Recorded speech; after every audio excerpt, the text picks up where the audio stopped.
Marius Petipa's Don Quixote is one of ballet's true classics. Drawn from Miguel de Cervantes' novel and set to Ludwig Minkus' infectious score, it has entertained and mesmerized audiences since its premiere in 1869. The story follows the chivalrous adventures of Don Quixote and his squire, Sancho Panza, as they meet a young couple in love, Quitri and Basilio, whose wish to marry is thwarted by Quitri's father, who wants to instead marry her off to a wealthy nobleman. But with the help of Don Quixote and Sancho Panza, they might just get the happy ending they hoped for. In 2013, Carlos Acosta created his own vibrant production of this dazzling work, especially for the Royal Ballet. And tonight we're going to see some exclusive rehearsals and more as the company prepares to bring it back to the Covent Garden stage in just a few weeks' time. So, good evening and welcome. I'm Chloe Miller-Smith. Let's get started. To begin, a rehearsal. Please welcome Director of the Royal Ballet, Kevin O'Hare, Principal Dancer, Yasmin Nagdi, First Soloist, Marcelino Sambe, and Michael Pansters on the piano.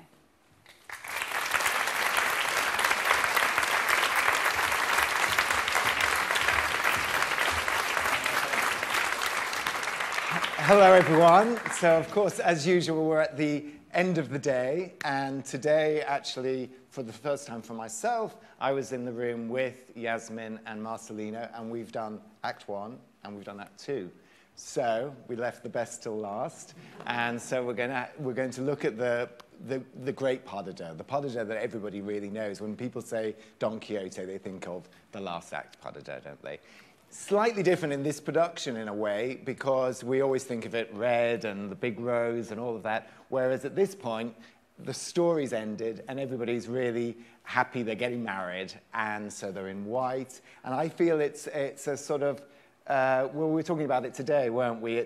The first act is really gung-ho, pushing, fun, you know, these two vibrant characters and their sort of personalities coming out, really working with each other. And then in the second act, they're in the gypsy encampment, and you see the tenderness for them.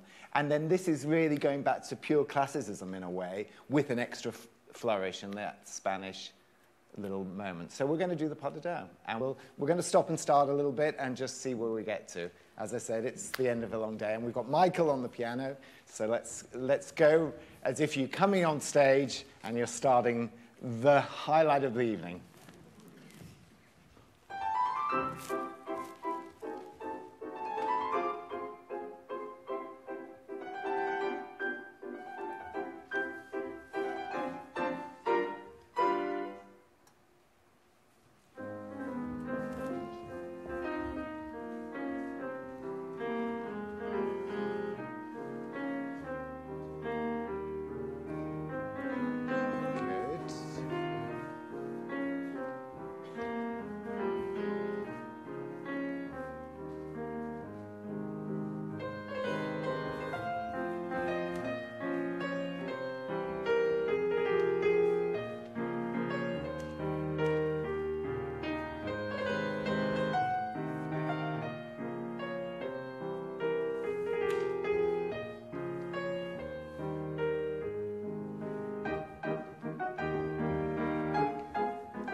Okay, let's stop there. Let's stop there.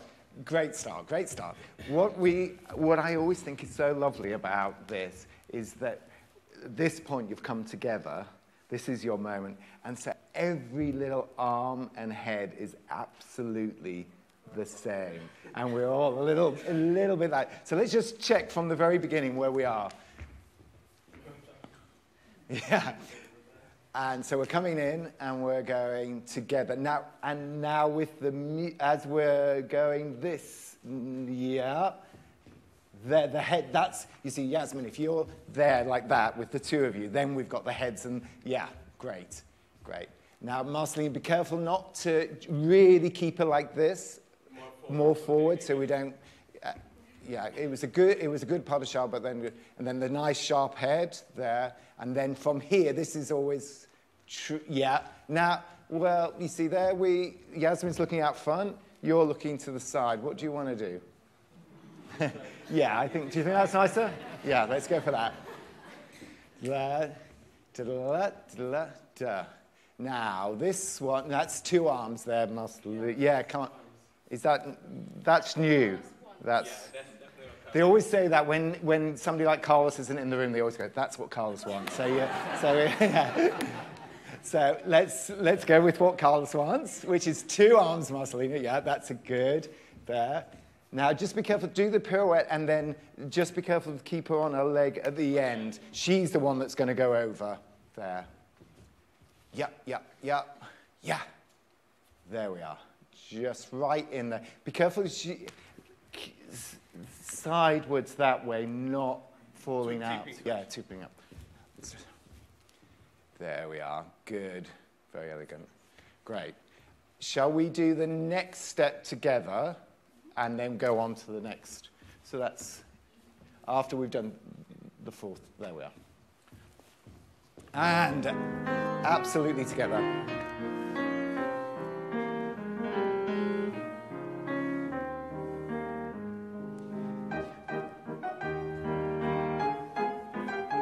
So keep the leg on the floor there. I don't think you did it the other time.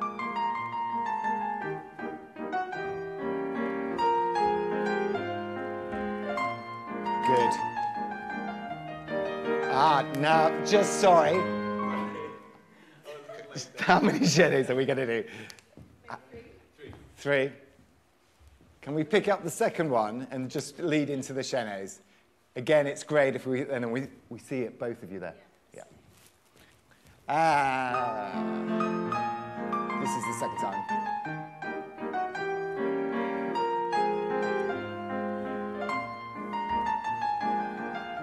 Yeah.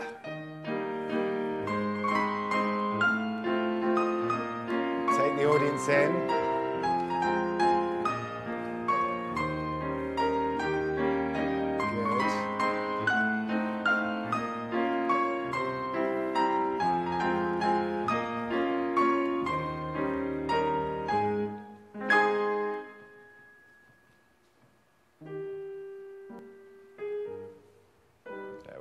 Yasmin's showing off. Good.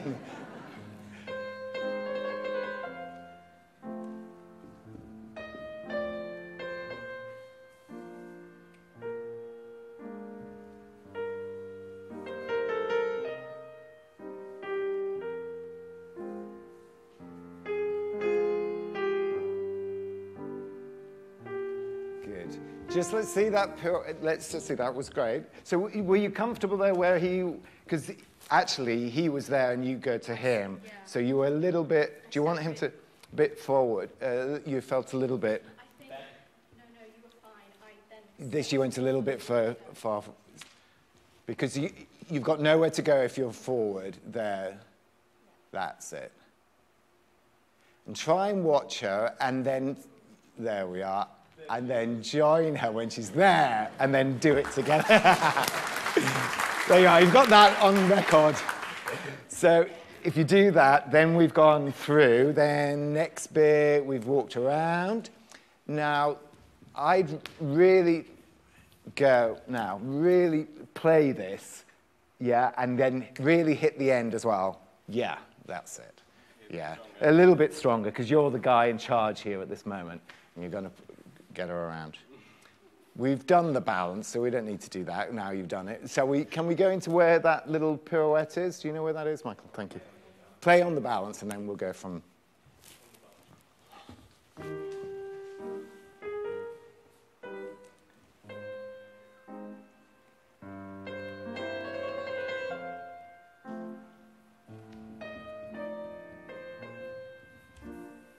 Go. That's it.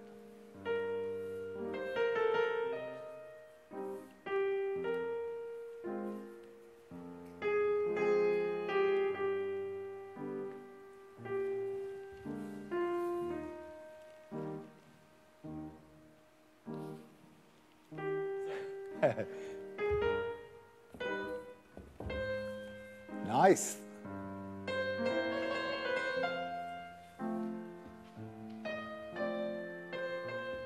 Really get that fifth when you come back down from there.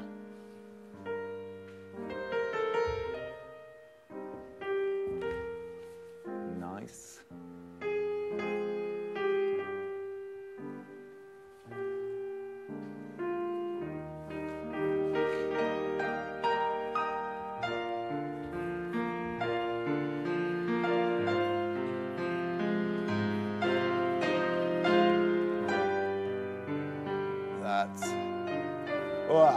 Should we try that? Hold on, let's just, yeah, that's good. Bring it back yeah, bring it back there. That was all good. Yes, I just thought, this is really nice the way you catch her there. Really good. Somehow the arm looks really, so that's good. Just when you came round, then I don't think she was comfortable, so she couldn't get fifth. Because on the second one? Yeah. No, but the first one, though, as well, the first one, I think, as well. Because what's nice about, in this ballet particularly, everything's very tight. You know, we expect all of those positions, and the same with you every time, those angles all the time. So it's just really nice, yeah. So the second one, did you feel comfortable before the turn of second?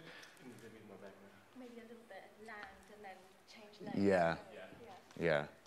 Why don't we do the second jump and then go into the turn to second? Now, you know what went wrong with that, don't you? And again, really, really go for that turn. The turn was good, but just tighter, like we were doing earlier. And into the second... Sorry, can you see that?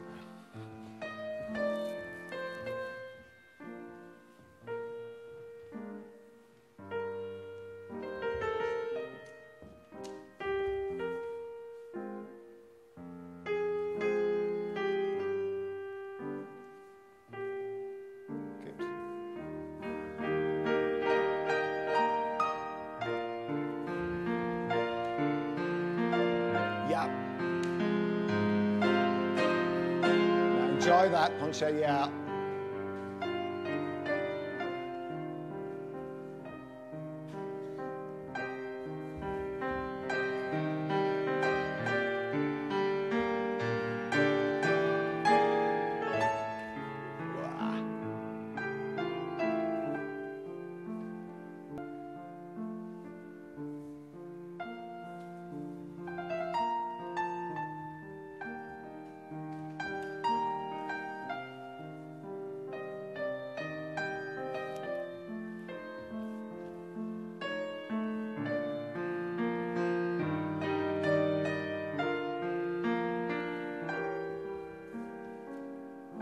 Okay, let's just save your big step for a second.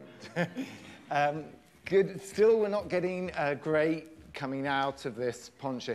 I think the poncho maybe needs to feel more that way rather than just like that. Yeah. So it has... Bring her too forward as well. Yeah, so she can...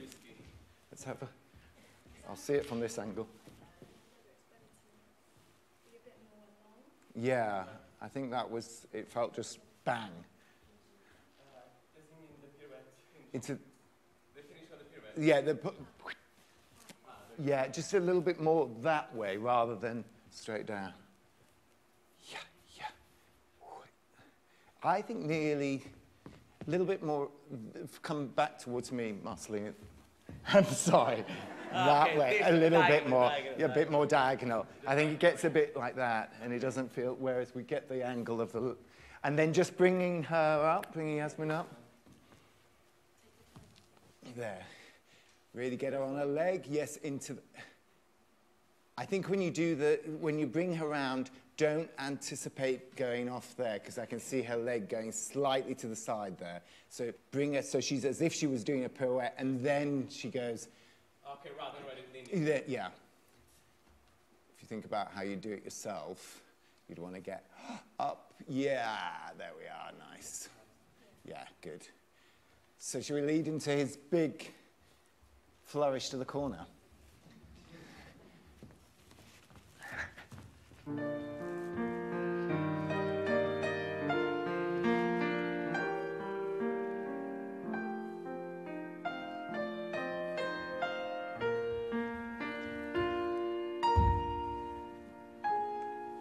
It's the jump.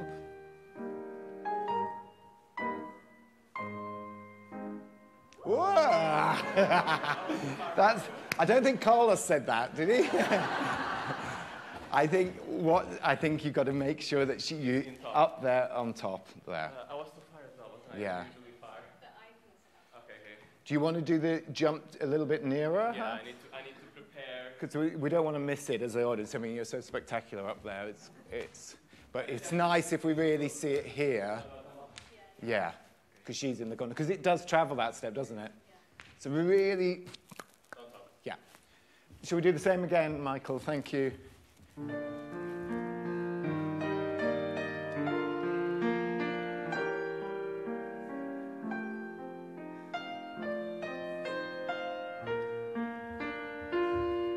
Yeah. Wow.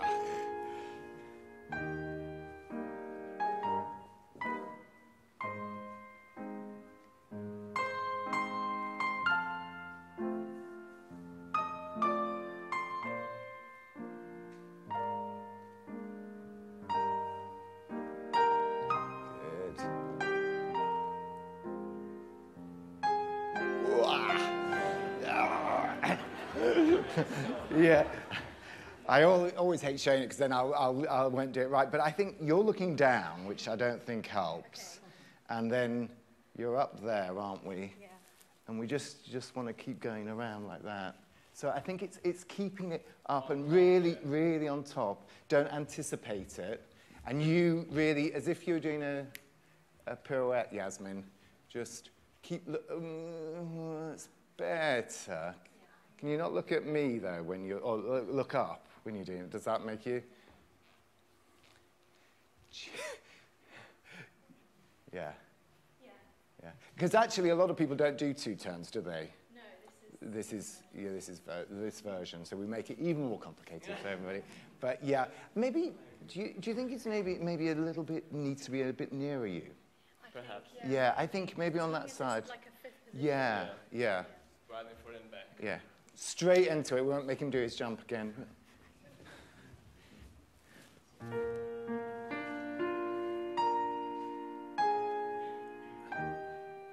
Both of you think tight.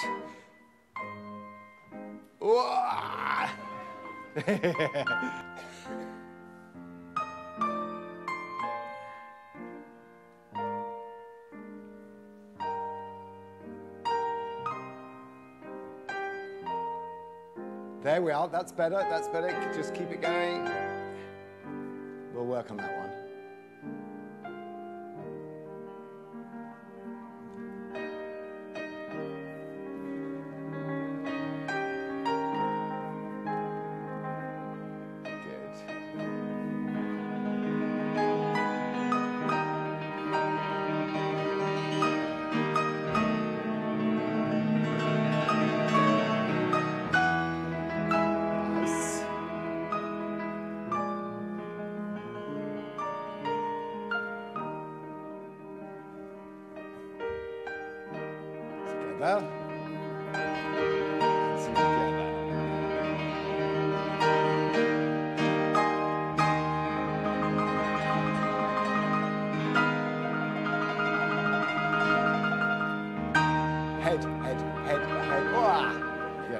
Let's try that.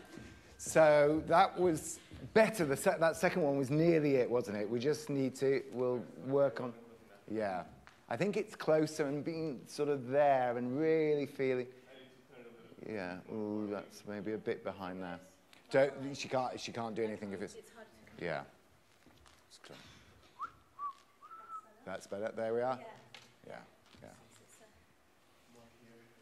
And then what was, oh, that was a little bit high, I thought, the arms there coming into him.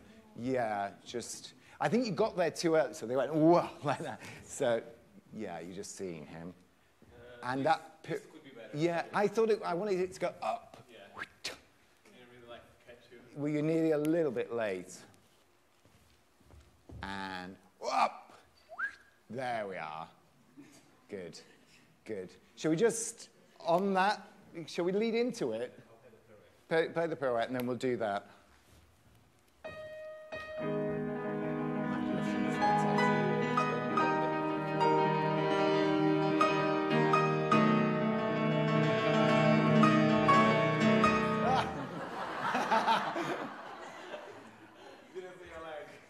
And together. Let's hear that again.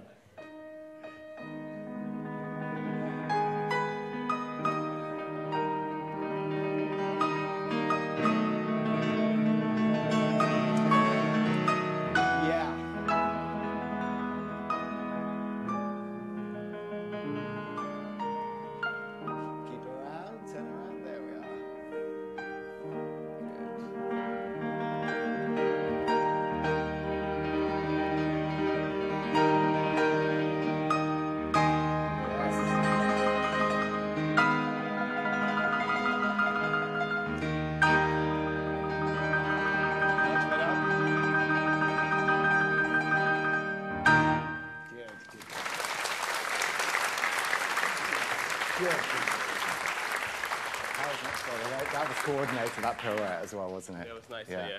I got there early. It goes really quickly, so we haven't got much time, but just for fun, would you like to just look at the coda? You start. God, I just think, you know, last few minutes.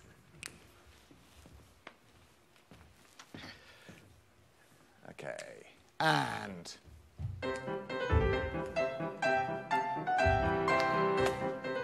Good.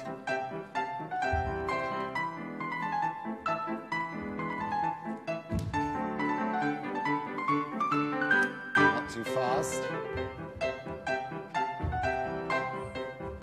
No. Great, Martin. Yeah.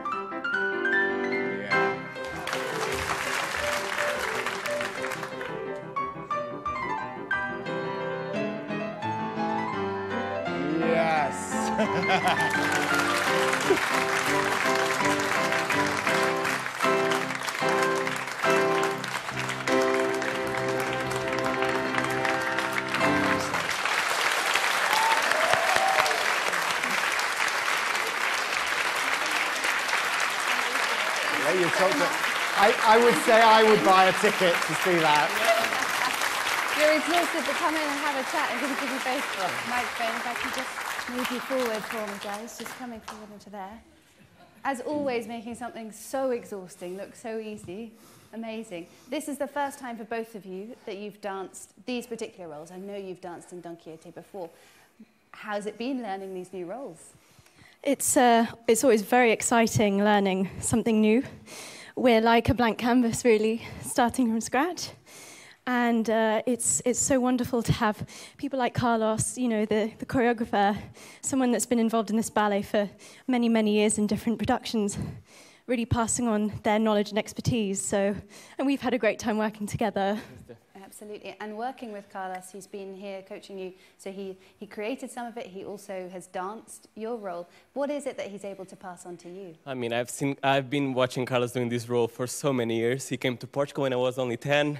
I saw him then, and to suddenly, all these years gone past, and suddenly I have him telling me in first hand how to actually do everything, how to feel, how to really like put the energy into the steps.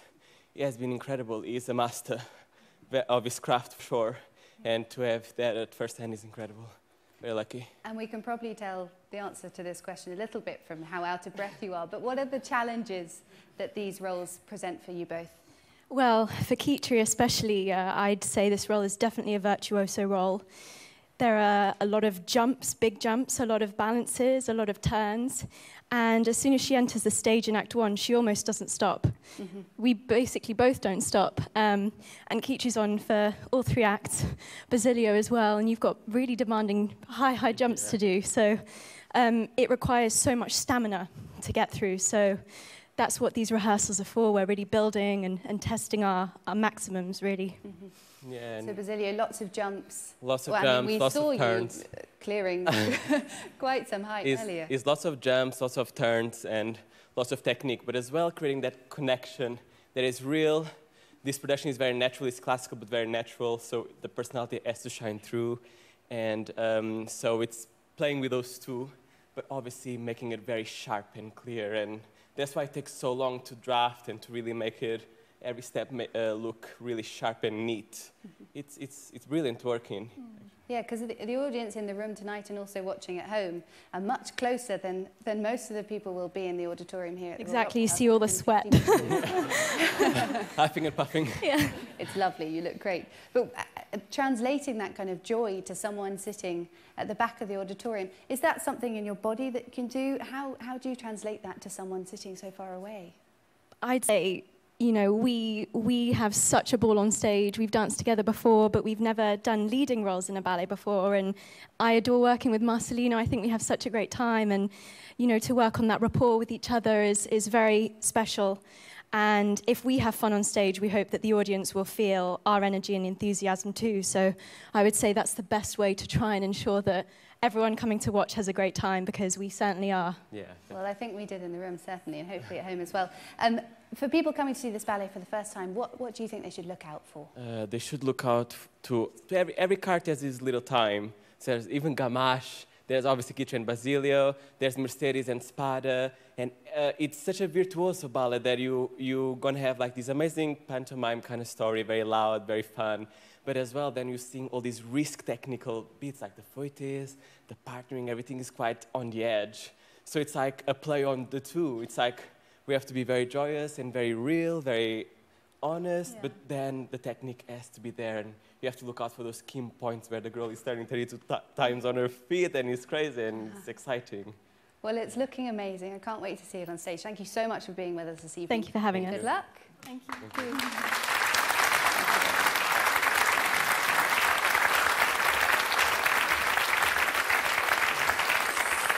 So, Abby, you've just heard from Michael on the piano, Ludwig Minkus's sparkling score underpins Don Quixote.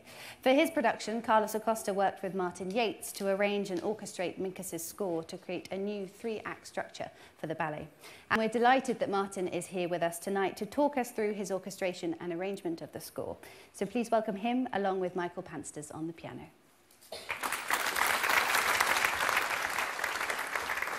Thank you. I thought I'd start by explaining a little bit about Minkus, because he's quite a misunderstood composer. I mean, you heard him referred to as Ludwig Minkus. The Russians claim him actually as Leon Fedorovich Minkus, and the French as Leon Theodore Minkus. And he wrote some 24 ballets, including Paquita, La Bayadère, of course, and Don Q. There were many others which are now long forgotten. Although, incidentally, the march from one of them, snappily titled Roxana, the Beauty of Montenegro, the march achieved notoriety because it was played by the troops who were loyal to the Tsar during the early part of the Russian Revolution. It was apparently the Tsar's favorite tune, and he asked the band to play it while the cavalry was going about massacring the protesters. One of Minkus's earliest collaborations with Petipa was on Les Brigands, which in fact is a story by Cervantes, and it's the first known ballet to be based on a Cervantes novel. Of course, Cervantes was the writer of Don Q. Musically, I have to be honest and say, you know, Minkus wasn't Tchaikovsky, but he did break ground by coming up with music that really, he was the first composer to write a score that was completely developed rather than just being a series of tunes, melodies that followed, you know, one another. If we put him in his timeline, he was born in 1826, and he was most active through the 1860s, 70s, and 80s. And so just to compare him, Tchaikovsky was born in 1840, and his ballet Swan Lake 1875, Sleeping Beauty 1889, and The Nutcracker 1892.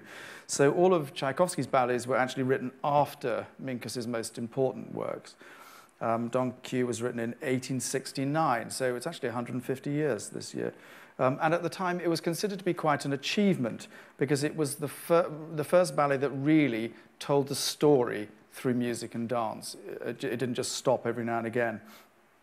When I say it was considered to be an achievement, it's partly because during the 150 years since it was written, this is probably the one ballet score above all others that has been tinkered with and messed around with and just adapted by so many different people. Other composers have written pieces of the music to add to Minkus's score, I suppose at the behest of producers, choreographers, and dancers requesting a variation or two. And you might actually be surprised by the provenance of some of your favorite tunes. We're going to show you a few now.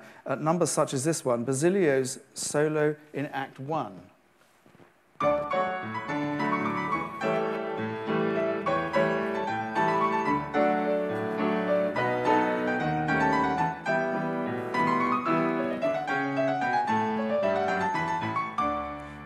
Everybody knows that bit, but actually it's not by Minkus, it's by Anton Simon, who was a French composer. He wrote it in 1890, which is obviously well after the ballet was written, and it seemed to have been inserted in the ballet sometime in the early 20th century. And there's another favorite tune of everyone. It's the Queen of the Dryads in Act 2.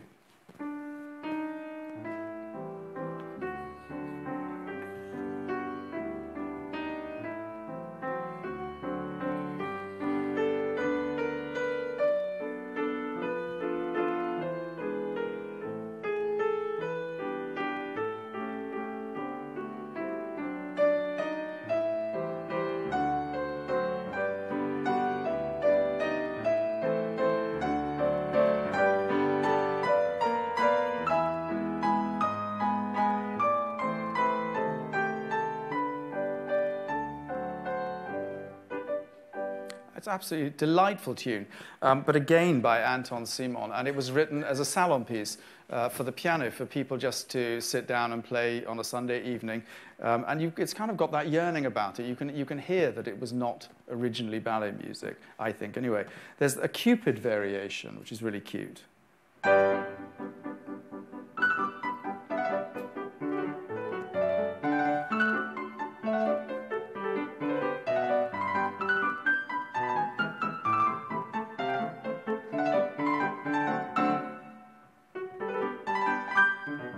Now, that one is by Alexei Papkov.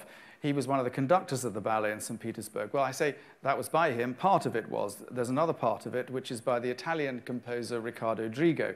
Now, Drigo had form, actually, in adding one or two of his own pieces to any score he ever conducted. And he didn't limit it to just tinkering with ballet scores either. There rarely was a score of a symphony or an opera left unmolested when he was conducting. There's a very memorable moment, the Spanish explosion in Act 3, the Fandango.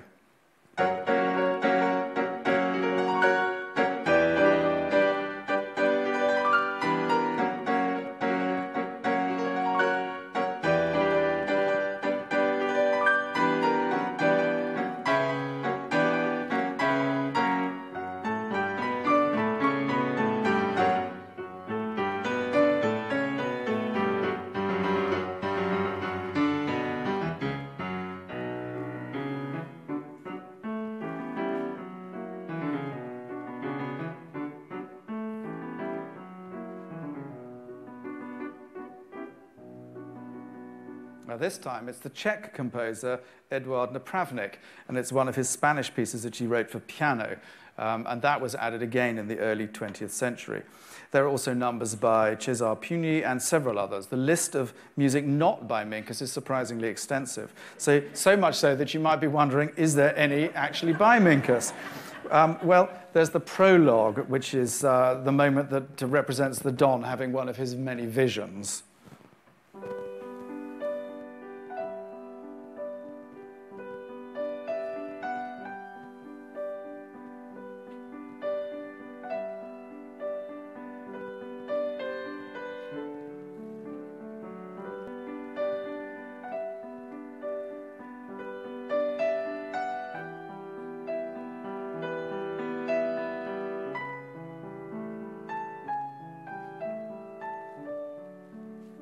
And two that we'll run together, which are for Basilio and Khitri. There's the Basilio and Khitri moment, and then it's where everybody joins in.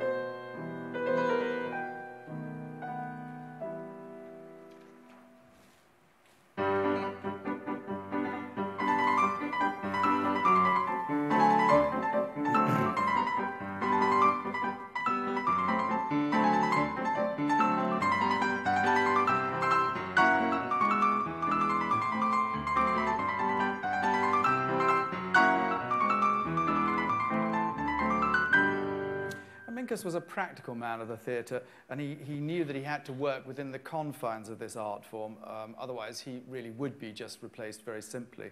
And to keep up with the heavy demands on his compositional skills, he literally had hundreds of tunes that he'd written previously, and he lugged them around to rehearsals in a large trunk. And so Petipa would say, I've got this scene going on, there are two peasants, an aristocrat turns up, and he does a stately dance. Minkus looks in the trunk, and lo and behold, how about this one, a minuet?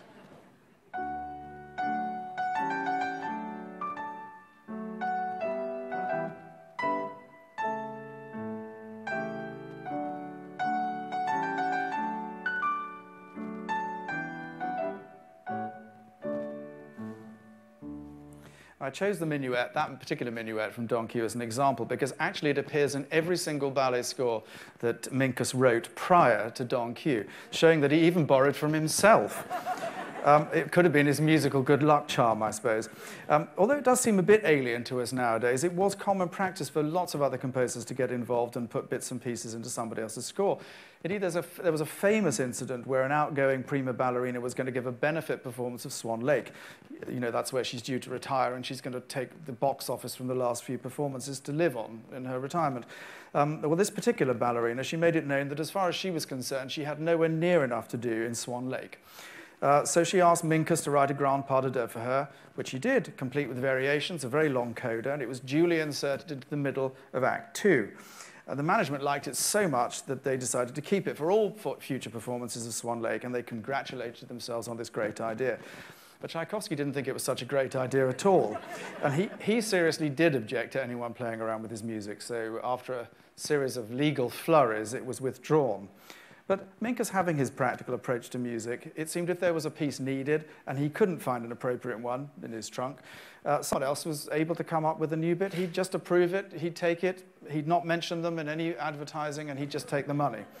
And you think it would be, with something like Don Quixote, it's so popular, you think that we might be able to look at the original full score to see exactly what was originally written by Minkus without having to go through such sort of detailed forensics. But the original score, the composer's score, is long since gone. I think probably during the bombing in the Second World War when all those Soviet cities were so heavily bombed. And literally in that period they destroyed thousands of scores. Which slightly brings me on to a slightly barbed point, because with Don Quixote particularly, you read lots and lots of articles by critics saying, well, the original version, the original score, I prefer this one, and the originals, well, what are they talking about? There is no original score.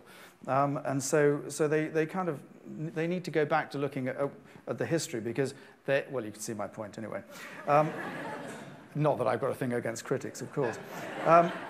But this, I'm getting long-windedly way to saying this is why it's necessary to write your own set of arrangements and orchestrations for Don Quixote. And just to be clear, the orchestration is what the orchestra play, all the sounds of the orchestra. And the arrangement is the music that you put together, which order it goes, how long it is, and all of that. So when Carlos asked me if I'd work with him on his own version, we literally did take all the music written by Minkus that we could lay our hands on to do with Don Quixote, and put it in some kind of order. Now, don't think I have failed to notice the irony of what I'm about to say, because here I am talking about all the changes that everybody else made, and of course I did exactly the same thing. But that's partly because this score, more than any other, you kind of have to do that. I was as faithful as I could be, but I did make some changes. One of the major changes I made was with the accompaniment. Many of Minkus's melodies and dances are waltzes, are in waltz time. And Viennese waltzes, well, they're not particularly Spanish, they're Viennese. But actually hold the thought about the Viennese waltz, because I will come back to it. But for instance, in the Toreador's coda, the original accompaniment is... Well, exactly. It's a waltz. It's a waltz. So if you add the tune to that, it sounds...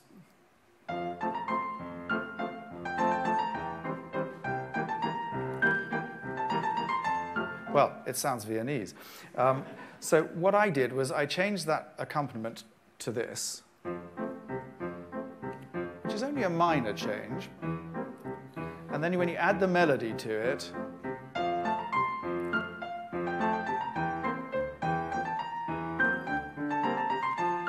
and Spain does make a slight appearance. I mean, and as Carlos's brief was, I want to make it sound a bit more Spanish.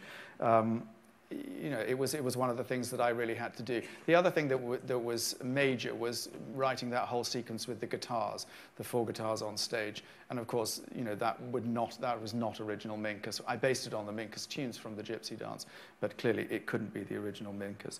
I'd mentioned about the waltz and holding on to that thought. And the reason for that is because Leon Fedorovich Minkus, or whatever else he was called, despite all attempts to sell himself as a Russian, wasn't Russian at all, nor was he French, as the Paris Opera say he was. In fact, the Royal Opera House, interestingly on their website, I noticed today, said he was Czech. But actually, he was born Aloysius Bernard Philipp Minkus in downtown Vienna. And prior to becoming a composer, he was a virtuoso violinist, and he played in the Johann Strauss junior and senior orchestras. So this is probably where the waltz ideas came from. But how did he become the father of Russian ballet music? He traveled around Europe, and he settled eventually in St. Petersburg in 1853, where he became the conductor of an orchestra privately owned by Prince Yusupov. Yusupov was a high-ranking member of the Russian court, and is actually now best known for his son's participation in the assassination of Rasputin. But he became the leader of this Moscow Imperial Bolshoi Orchestra, and then conductor of the St. Petersburg Imperial Ballet, where he worked conducting and writing his ballets until 1886, when his contract came up for renewal, but it wasn't. His orchestra was disbanded when he left, and another musician was asked to form a new one, or asked himself to form a new one a few months later, and that was the doyen of musical medlars, the Italian composer Riccardo Drigo. And he took Minkus's job.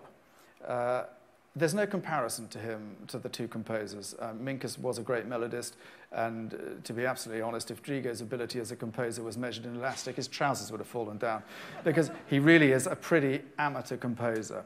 But he continued his practice of adding his tunes to all of Minkus's works, and to anybody else's, in fact. Minkus went back to Vienna. He tried to revive his career, but his big comeback ballet, Dance and Myths, never went on. It was thwarted by the composer Gustav Mahler, who was in charge of the Vienna State Opera, and he didn't like the score. Minkus did receive a pension from the Tsar, but unfortunately that stopped with the Russian Revolution. And after that, rather sadly, he lived in total poverty and destitution. He died in 1917, aged 91, and he was buried in the Doblinger Cemetery in Vienna, and that's nearly the end of it. But in 1939, his grave, like many others, fell victim to the strange Nazi practice of exhuming bodies of those they considered undesirable, and they put Minkus, along with thousands of others, into an unmarked grave pit. And it's a sad end, really. You know, today his music is probably the most performed of most ballet music, Tchaikovsky as well, I guess. And although his story is complicated and it's laced with a good degree of sadness, his music is an important part of the tradition of classical ballet. And for that alone, I think he deserves to be well remembered. Thank you.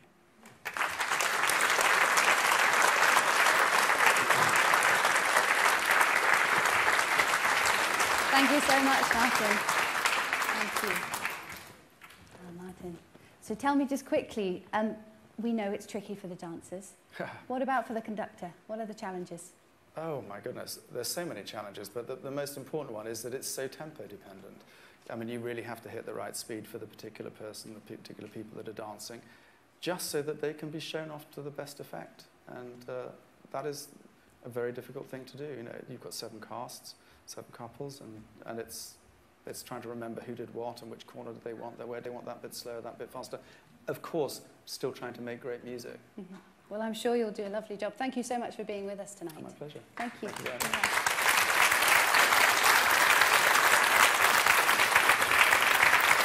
And you can see Martin conducting Don Quixote live in cinemas across the world on the 19th of February. To find your closest cinema, visit roh.org.uk/cinema.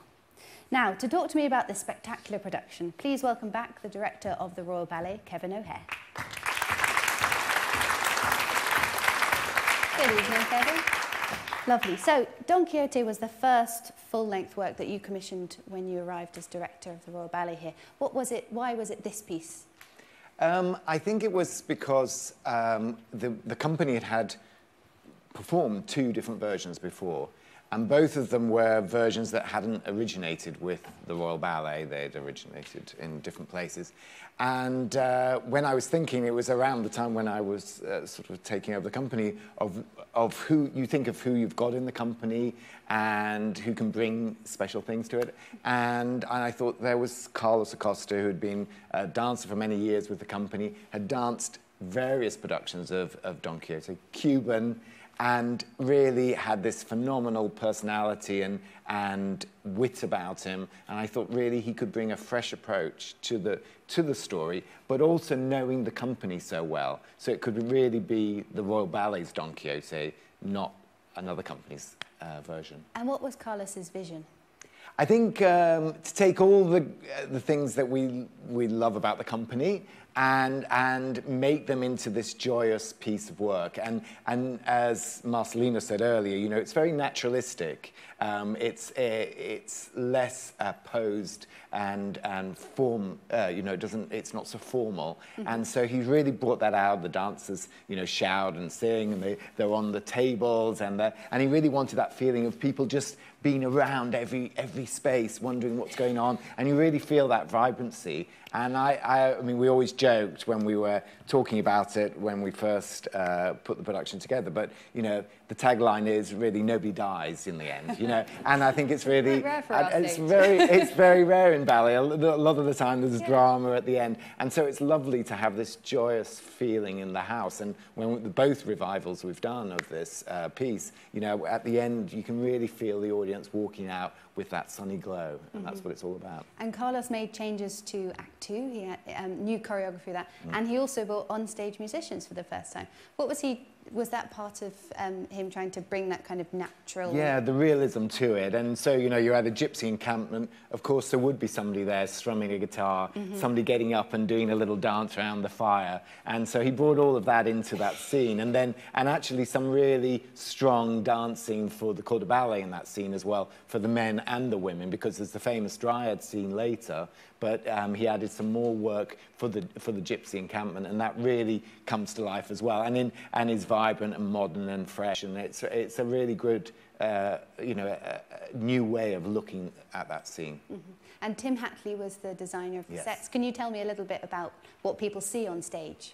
Well, it looks like the actual setting is sort of what you would imagine a Spanish, one of those white towns would look like, with the balconies and all of that. And then there's some very nice moments where we change perspective. So suddenly, you know, and it sort of takes you by surprise, but suddenly we're not in the big square, we're in a courtyard, we're in a corridor walking down the streets. And when the horse comes in, they also follow that around the streets, as if you're in the streets rather than in the town square. So we're not absolutely in one place all the time. And then I think the tavern scene is wonderful. You really feel like you're in this Spanish bar, you know, having a really good time. You know, you can see as if people are underground, and the streets up there, and the hams hanging down, and all of that. You know, so it's really evocative of where we're supposed to be. And it's the ballet's third revival on the stage. Why did you bring it back? What makes it so special? Well, actually, just seeing Yasmin and Marcelino, that's probably enough reason to bring it back. So people like that can get the chance to do those roles. But it's a wonderful ballet, and of course, you know, we open with Marianella and Vadim, and you know, they've both danced it a lot and can bring so much to it. And then you have different casts along the way, and there's been it's a really great way to show the strength of the company. And to have the debuts as well. Yeah, a number of new debuts. Yeah, a lot of debuts, and that's really exciting, because it's lovely to see, you know, as Yasmin said, you know, like a blank canvas, taking all that information from everybody that's worked on the production before, all she's seen in the production before, and then making it her own, which I know she'll do. So I think that's really exciting to me to see that, and yeah, and I think the dancers really do have a fun time doing it, and so that then goes out to the audience, which is really important. Well, we're about to see some more dancers in rehearsal. What are we going to see now? We're going a little bit more serious now. We're in the scene of the dryads, and so this is when we really go into the pure classical ballet. So we're it's a vision in Don Quixote's mind, and so then we have the queen of the dryads, which is a fiendish solo for one of the ladies. You know, it has to be a really leading soloist of the company, and then a more, which is and some people call it Cupid, but it's a very fast, quick solo, and so both of them they're absolutely opposite ends of the scale, actually, in the types of variations that you can have in a classical ballet. So yeah. Forward to seeing it. Well, I know you're going to be joined by ballet mistress Yes, Samantha Rain as well, and please welcome dancers Claire Calvert, Anna Rose O'Sullivan, and Isabella Gasparini. Thanks.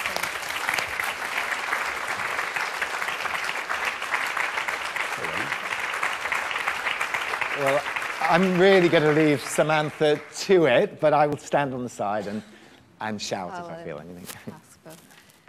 Hi, everyone. So I'm going to start with Claire, who is the Dryad Queen. So should we start from the top and then work our way through? Hi, Michael.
Thank you.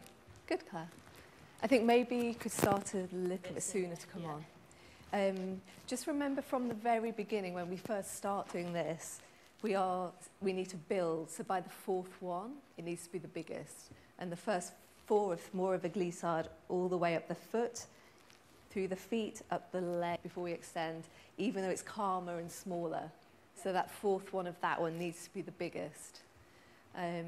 From this position, this fouette, this arabesque here, make sure we really close tight fifth before we transfer the weight to be able to go really through that foot. I think you didn't quite bring it in enough, that's it.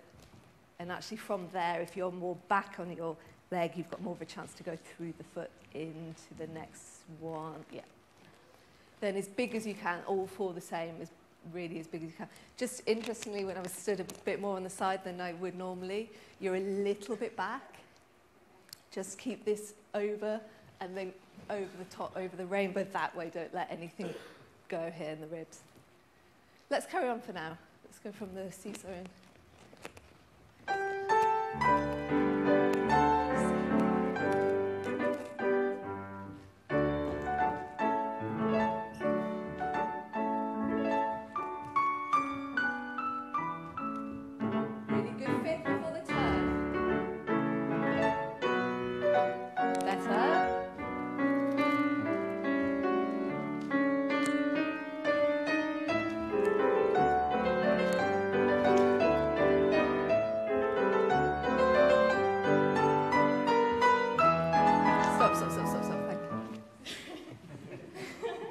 Good to do it here with the lights, isn't it? Get used to the stage.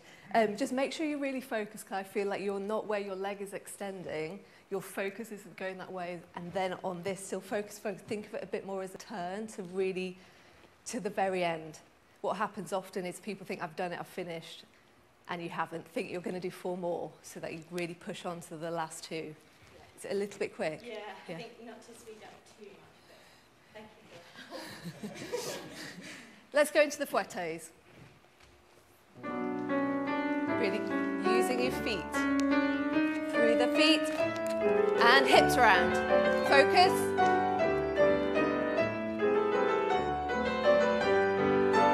Last push.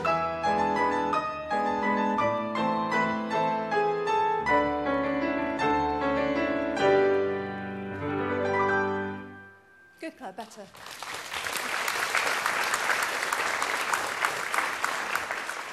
Just at the very end here, make sure you finish your double before you think of that bringing the leg out. Get round to Kevin. And head lift. Just that extra lift, and don't go off that way as you rond. Keep on this left side, up on that hip, pull the hips up. Breath through the foot. Keep that focus, you're not spotting. You kind of, when you release your leg, you're not focusing that way to come around. And up, lift, better. Yes, good. It's just that extra lift. Yeah. And again, it's that, don't think you finish till you finished. Yeah, good. I'd like to see if we can link it. Yeah, do the beginning. Really, really working those feet. Don't overcross these, Claire, each time. And this, the jeté one, the second time, make sure we still come up to the knee, passe lift before we extend to that développé. Keep your weight over with the lights. Back to the top.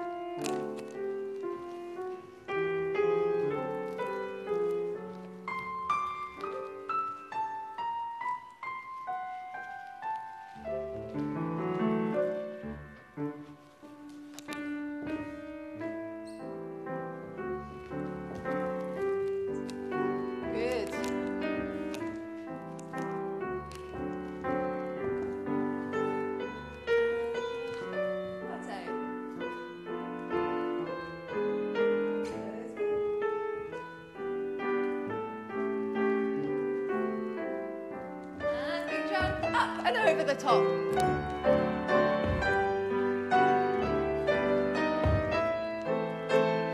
Good.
Very hard solo, and actually with the lights in here, I think it's good for you to get used to it before we get to the stage. Puts your weight slightly further back.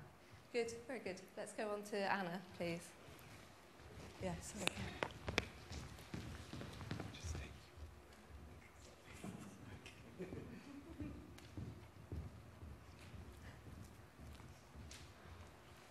You start, thank you.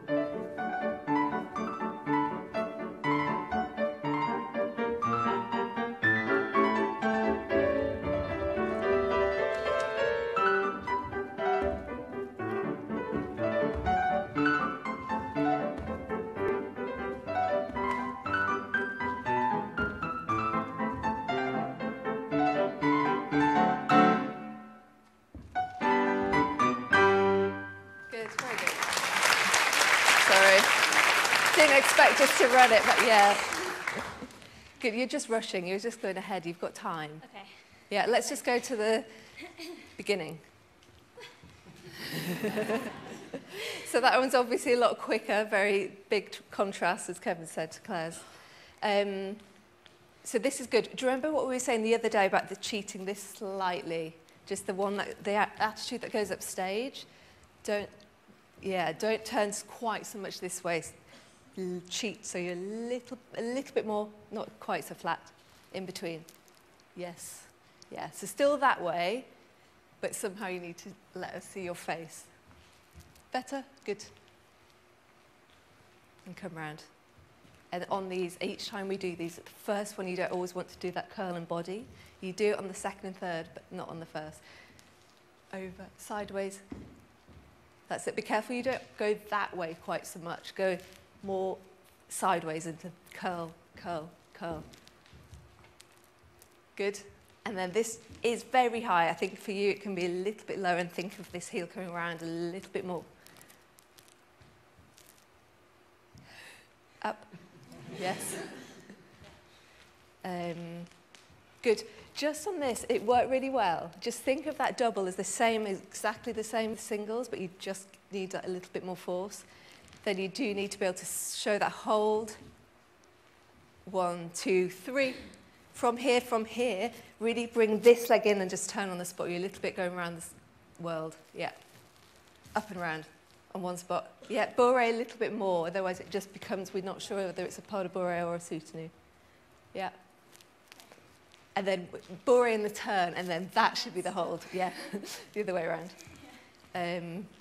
Good, 3, 4, and then you won't have quite so long for that bourrée there. Let's go from the turns up the diagonal.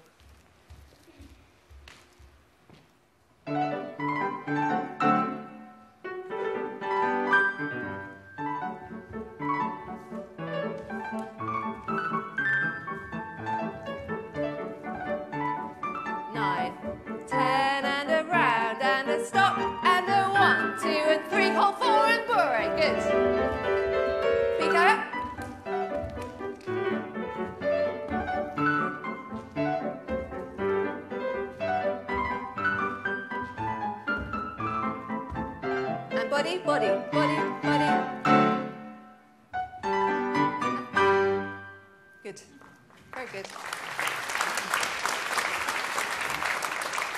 Just a little bit on this one, because it repeats quite a lot by the maybe 4th or 5th time. We're not really making a position. You need to show this tendu. I should be able to lift that way. Don't put all your weight there. Yeah, so it's more just a tap up. So that's bringing you around and show this a facet croisé. So really see the difference. Yeah. Ba-ba. Yeah. So down, up. And then again, the same on this jeté, just do that so we're not too far that way. Yeah. Bring your arm, make sure your arm is there at least. Okay. So it's not flat and it's not there. It's just somewhere in the middle. Good. Let's move on to Isabella and see what, let you have a breather.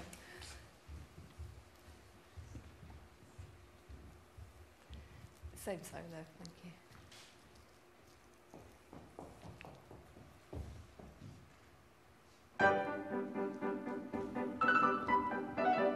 Hold, over. Try and shoot forward.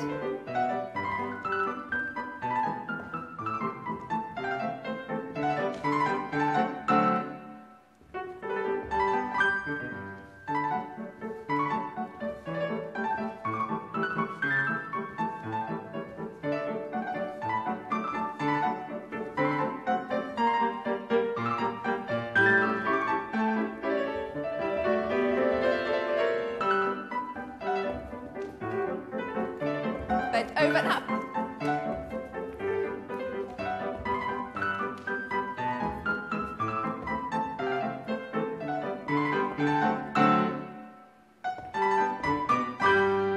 Good.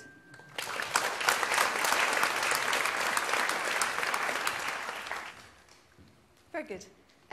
Just on all of these, you need to be a little bit more daring with your shooting out. Bring that seesaw forward. The first step.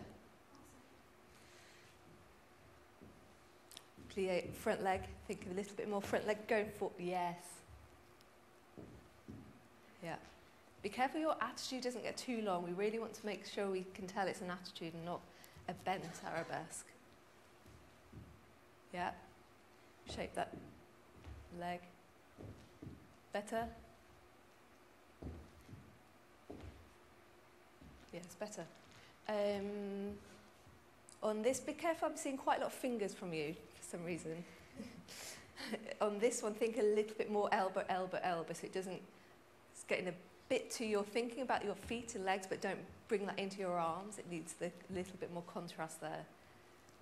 So you're using your elbow, elbow, elbow. So you need to use this one first. So even though this leg isn't ronding, you need to do 1, 2, 3, boom. So you step on with the left and rond the left. 1, 2, that's it, 3. Pick it up. Yeah, and then these at the back also need to be lifted real, so we can take 2 attitudes, yes. Not necessarily higher, don't need to kick them, but just make sure we really tell it's 2 attitudes there. Lift your pelvis, yes. Yeah, I think you can actually think up a little bit more then. Ba, ba, ba. Hold, ba, ba, ba, ba, ba. Good. That one gets too long, a little bit. So these ones going up, I know it's hard, so you get very dizzy, but that double, we really need to, from these singles, really think up, up, and it just needs a little bit more force, but then you need to put your brakes on so we can get that profile tendu there at the end. Just do a few into it. Keep that. Know where you're going to spot. Good, very good. Yeah, that's all right. Be really, that was good and much better. Really up in your leg, and then don't bring your weight forward. Don't bring your whole body forward. You need to work this and come down through that plie to build. Yes. Up on that leg. Yes. And back through that leg. Yes. Round. So we don't let that go into that. One more time. Really cross this fifth, that 3. 1, 2, and 3. Hold 4. Yes. Good. Good. Anything, Kevin? Yep, I like the chassés, these are good, but I just really hold that. And then, from my angle, it's not crossed enough when you're there. Yeah, really crossed. I know I'm not at the front, but there are the people in the stall circle over here that want to... There we are. Yeah, yeah. Yeah, and also make sure that one is really a facet, so don't make that too profile. So if you're going from that corner to that corner, it's actually less. Yeah. I think at the moment you're going from opening a bit too wide, keep that hip, this knee back, but make sure it's proper, really in front of your hips rather than there. Yeah. Yes. Yeah, nice. I like the way Anna Rose goes slowly and you go fast. I like that there's the differences there. But I think it doesn't... Looks, I think. On the looks, it's whatever. Yeah. No, it's very good. It's very good. I noticed, sorry, just on Claire's, when you said, you know, on the pirouette from 5th, when you really do it from 5th, you do a brilliant pirouette. When you don't, because you think you're not going to do it, it doesn't quite work the same. But I think the breadth in this is really great now. What you've got there really works well on those. Is there anything else? It's going to do the big little 3, yeah. With the 2 mores. 2 mores, so Claire gets out of that, yeah. So from the... You can do this with me. Yeah, yes, I'll be... Let's do it together. Anna, go in front. Thank you.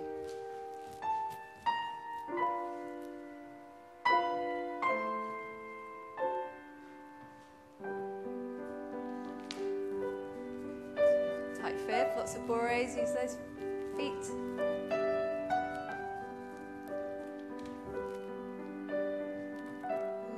Lift and over there. Really tell the story.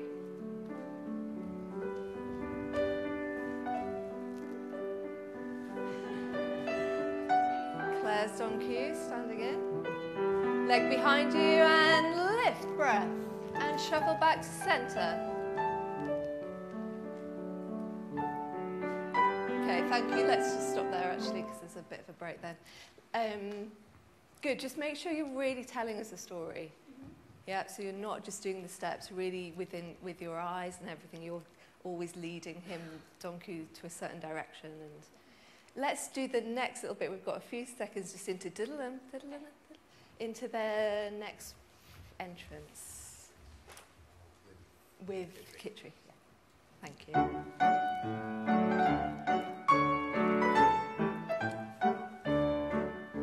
And tight, use this, lengthen those fingers. And over there, good. Squeeze. Over there. And again, depending on where she is, it will be different. And piqué. And piqué.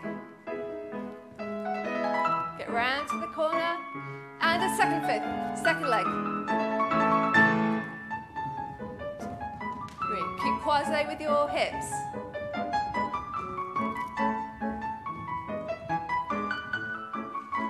And round and push him away. Good. And squeeze. Second leg.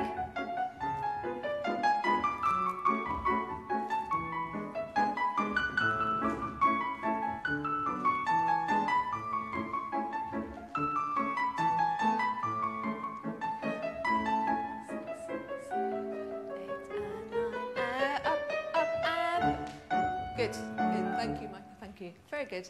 Just make sure we see the difference from these should be a second in, a little bit more wider, so it doesn't look like a normal chaîné. Second, second close, second down and, yes.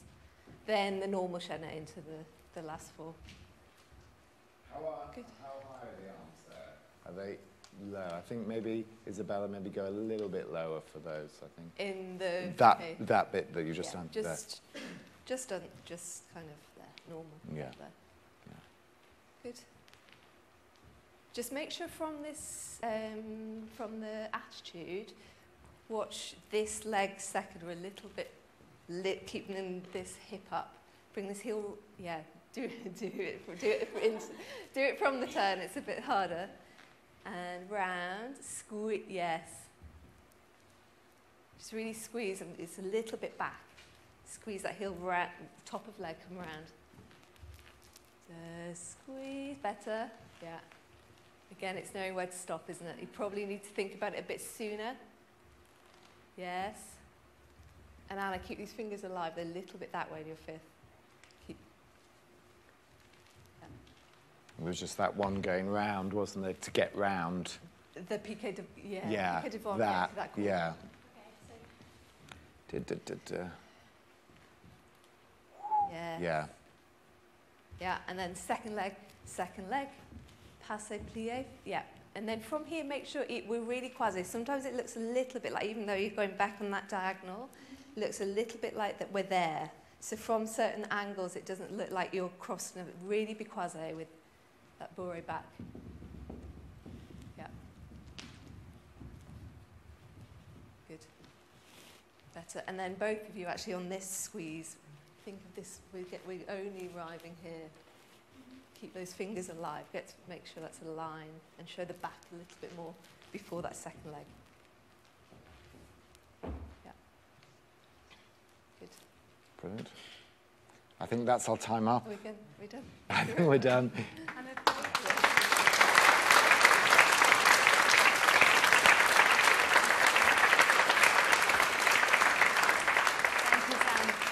Yeah, a huge thank you there to our dancers, to Samantha and to Kevin as well. So sadly, that's all we've got time for this evening's Insight. We have been joined by viewers from all over the world, from Brazil, South Korea, Algeria, Spain, the USA. Horia Ganescu sends her best wishes from Romania and says, thank you for sharing these great rehearsals. And Charlotte Dunn says, so inspiring. This is my dream company. So don't forget, you can see this spectacular production of Don Quixote here at the Royal Opera House from the 15th of February and in cinemas around the world on the 19th of February.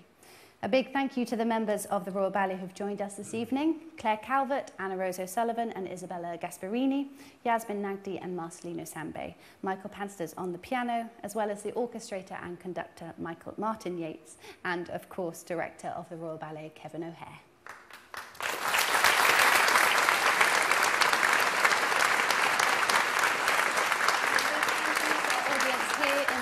Studio in London, and to all of you watching all over the world on YouTube. Thank you. Good night.